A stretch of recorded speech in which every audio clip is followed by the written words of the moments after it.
اور ایک پیغام جو ہر دل میں اجالا کر دے، ایک پیغام جو ہر دل میں اجالا کر دے۔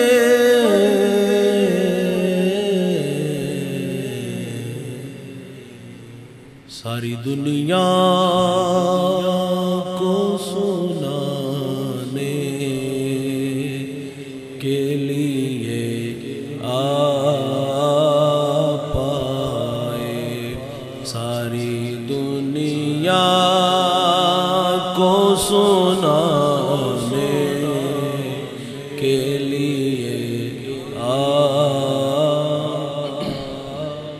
اور ایک مہدہ سے بھٹکتے ہوئے منزل کی طرح، ایک مہدہ سے بھٹکتے ہوئے منزل کی طرح،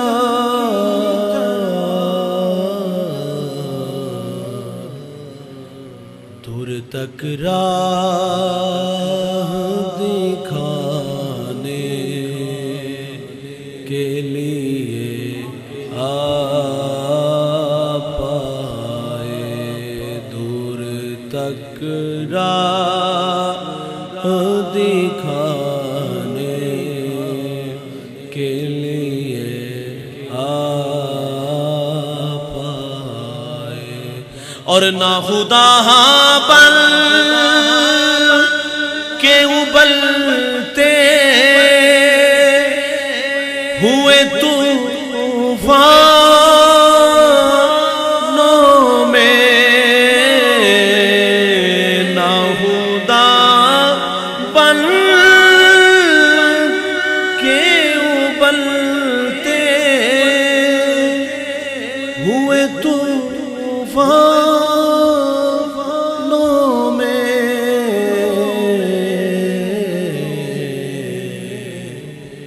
کشتیاں پار لگانے کے لیے